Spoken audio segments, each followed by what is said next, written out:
Good afternoon. As I said in my State of the Union address, I'm going to always be honest with the American people. Today, I want to talk with you about the cost here at home of Putin's decision to brutally and savagely invade a sovereign nation. The fact is, he's causing thousands of deaths and untold destruction. Working with our NATO allies and our European partners and beyond that, we're responding. We're aiding the Ukrainian people, both economically and militarily, while leaving the most punishing economic sanctions against Russia ever used against another nation in place and increasing them. Thus far, these actions are crippling Russia's economy, isolating Putin from the world, and helping Ukrainians fight for their country and ease their suffering. But as I've said from the start, Putin's war is imposing a cost on America and our allies and democracies around the world. Today, I want to talk about one aspect of Putin's war that affects and has real effects on American people. Putin's price hike that Americans and our allies are feeling at the pump. I know how much it hurts. As you've heard me say before, I grew up in a family like many of you where the price of a gallon of gasoline went up. It was discussion at the kitchen table. Our family budgets, your family budgets, to fill a tank, none of it should hinge on whether a dictator declares war. So today I'm laying out a two-part plan, not only to ease the pain that families are feeling right now, but to end this era of dependence and uncertainty, and to lay a new foundation for true and lasting American energy independence. Parenthetically, just imagine if, in fact, Europe didn't have to count on Russian oil, if they were energy independent. It would change the nature of so much. The problem we're facing with gas prices has two roots. First, the pandemic.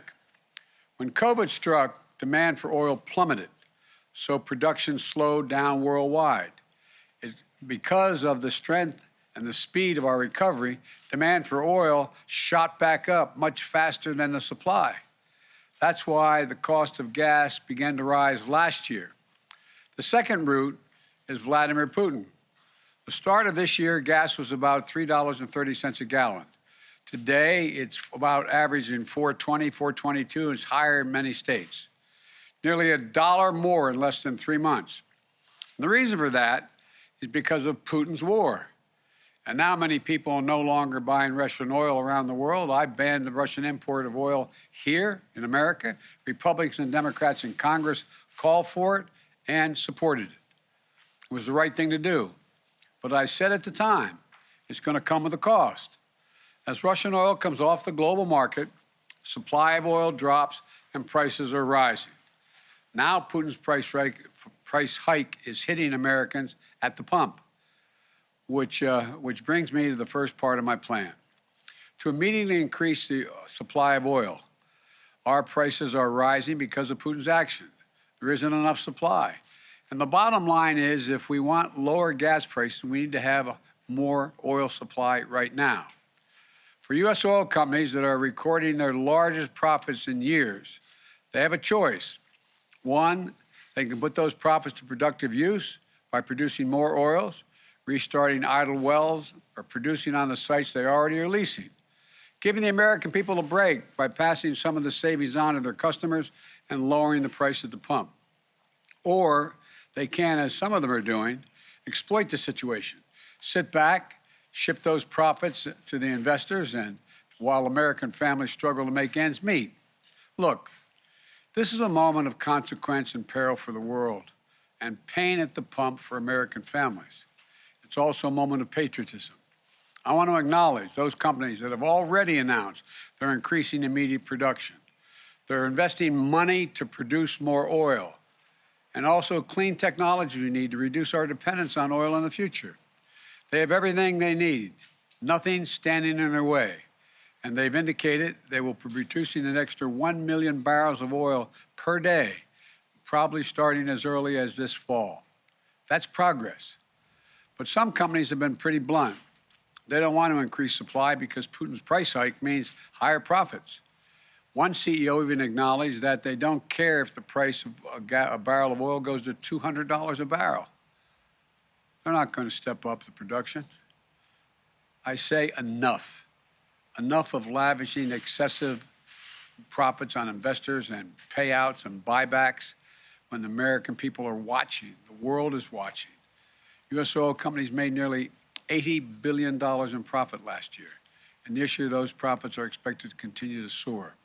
This is the time, not the time to sit on record profits. It's time to step up for the good of your country, the good of the world, to invest in immediate production that we need to respond to Vladimir Putin, to provide some relief for your customers, not investors and executives. Look, I'm a capitalist. I have no problem with corporations turning a good profit. But companies have an obligation that goes beyond just their shareholders, to their customers, their communities, and their country. No American company should take advantage of a pandemic or of Vladimir Putin's actions to enrich themselves at the expense of American families. Investing those profits in production and innovation. That's what they should do. Invest in your customers. And it isn't just like, it's not the patriotic thing, it is good for your business as well. Right now, oil and gas industry is sitting on nearly 9,000 unused but approved permits for production on federal lands, or more than 1 million unused acres they have a right to pump on. Families can't afford that companies sit on their hands. So, to help execute this first part of my plan, I'm calling for a use it or lose it policy. Congress should make companies pay fees on wells on federal leases they haven't used in years, and acres of public land they're hoarding without production. Companies that are already producing from these wells won't be affected, but those sitting on unused leases and idle wells will either have to start producing or pay the price for their inaction. Look, the action I'm calling for will make a real difference over time. But the truth is, it takes months, not days, for companies to increase production. That's why the next part of my plan is so important. Today, I'm authorizing the release of 1 million barrels per day for the next 6 months, over 180 million barrels from the Strategic Petroleum Reserve. This is a wartime bridge to increase oil supply until production ramps up later this year. And it is by far the largest release of our national reserve in our history. It will provide a historic amount of supply for a historic amount of time, a 6-month bridge to the fall. And we'll use the revenue from selling the oil now to restock the Strategic Petroleum Reserve when prices are lower. So, we'll be ready. We'll be ready for future emergencies. Folks, I've coordinated this release with allies and partners around the world. Already, we have commitments from other countries to release tens of millions of additional barrels into the market. Together, our combined efforts will supply well over 1 million barrels a day. Nations coming together to deny Putin the ability to weaponize his energy resources against American families and families and democracies around the world. Now, for the first part of my plan is about meeting an immediate crisis. The second part is about declaring real American energy independence in the long term so that we never have to deal with this problem again. Ultimately, we and the whole world need to reduce our dependence on fossil fuels altogether. We need to choose long-term security over energy and climate vulnerability. We need to double down on our commitment to clean energy and tackling the climate crisis with our partners and allies around the world. And we can do that by passing my plan that's literally before the Senate right now, the United States Congress right now. It's been there for well over a month, to speed the transition to a clean energy future that's made in America with American products and American values. We need to embrace all the tools and technologies that can help us free us from our dependence on fossil fuels, move us toward a more homegrown clean energy. Technologies made by American companies and American workers, so we can bolster domestic supply chains here at home and export those technologies around the world to reduce greenhouse gases. That's why today I'm issuing a directive to strengthen our clean energy economy. I'm going to use the Defense Production Act to secure American supply chains for the critical materials that go into batteries for electric vehicles and the storage of renewable energy, lithium, graphite, nickel, and so much more. We need to end our long-term reliance on China and other countries for inputs that will power the future. And I'll use every tool I have to make that happen. Yes, building a made-in-America clean energy future will help safeguard our national security. Yes, it will help us tackle climate change. Yes, it's going to help us ensure that Americans create millions of good-paying jobs for generations to come. But the most important thing my plan will do right away is save your family money. And here's what I mean. Under my plan, which is before the Congress now, we can take advantage of the next generation of electric vehicles that a typical driver will save about $80 a month from not having to pay gas at the pump. If your home is powered by safer, cheaper, cleaner electricity like solar or heat pumps, you can save about $500 a month on average. Don't take my word for it. The CEOs of 11 of America's largest utility companies came to see me at the White House several weeks ago. They told me if we pass my plans before the Congress now, typical families will see savings show up in their utility bills immediately. And costs will come down even more as we innovate and develop cutting-edge energy storage technologies, clean hydrogen technology, advanced nuclear technology, carbon capture and sequestration technologies. And by the way, this week's the benefit I included in the bipartisan infrastructure law to help families weatherize their homes are being delivered. My administration is making $3.2 billion available from this legislation to provide up to $6,500 direct payment for working class families to be able to weatherize their homes, to save them money, to keep them warm in the winter and cool in the summer. It's a direct grant. This program has been around for a while, and in the past, it's delivered to families, average families, another $327 in savings when they weatherize. But now we have the ability to reach 10 times as many families because of the legislation that we already passed in the legislation. In addition to that, we're also setting new standards to boost fuel economies for new vehicles sold in America.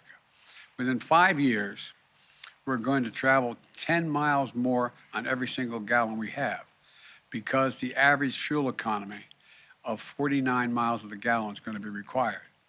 That means hundreds of dollars in savings for families at the pump. We're also setting similar standards for appliances, from your air conditioner to your microwave, your refrigerator, washers, dryers. It's just one of 100 actions we're taking to save the average family $100 per year in utility bills. Look, the bottom line is this. Between ramping up production in the short term and driving down demand in the long term, we can free ourselves from our dependence on imported oil from across the world.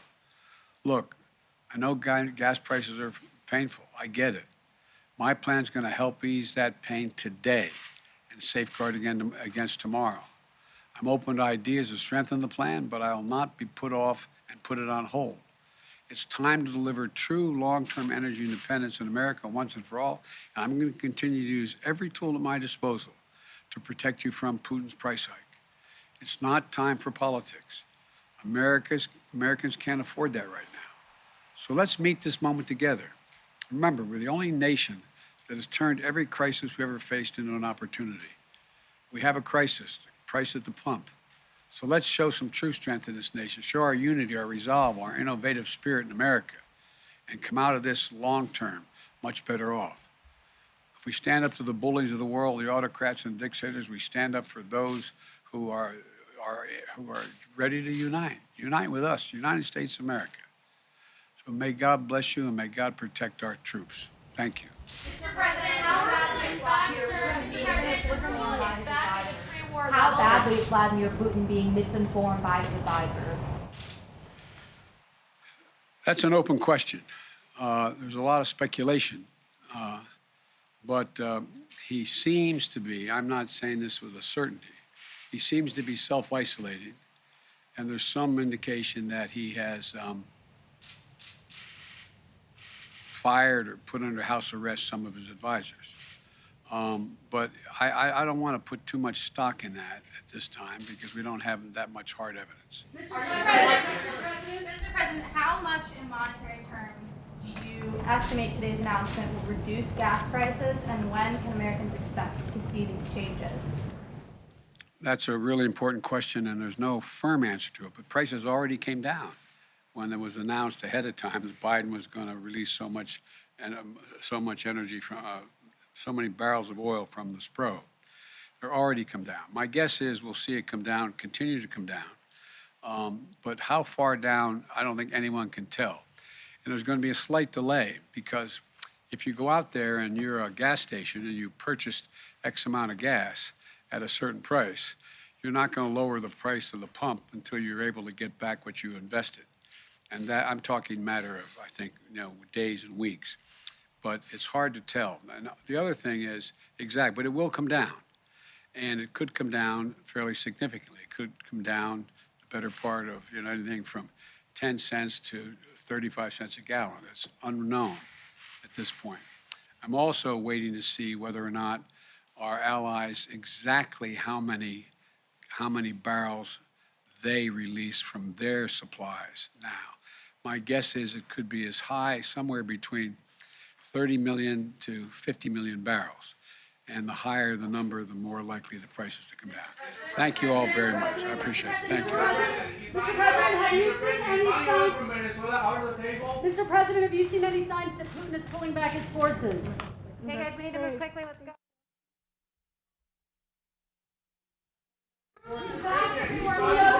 Come on, you guys, let's go. Are the sanctions still working, sir? The ruble's back. Wait, hold on. Here we go. I'll answer one question. Thank you. The question is pulling back his forces. Whoever asked that question. Yes. The question of whether he's pulling back his forces depends on how you read exactly what's going on. Thus far, there is no clear evidence that he's pulling all of his forces out of Kyiv. There is also evidence that he is beefing up his troops down in the Donbass area. Depending on your view of Putin, I'm a little skeptical. It's an open question whether he's actually pulling back and going to say, I'm just going to focus on the Donbass and I'm not worried about the rest of the country. I'm a skeptic, but I don't have proof that in fact he is not going, he's taking a pause, doing all he can to use all the troops he has in the Donbass and continue to keep an eye on and try to move beyond the rest of the country.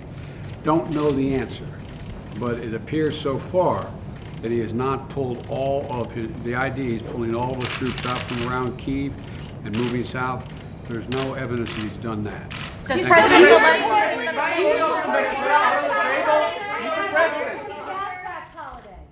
Do you think the sanctions are still working? The ruble's back at pre-war levels. Okay, guys, let's go. We have to move quickly. Let's go, guys.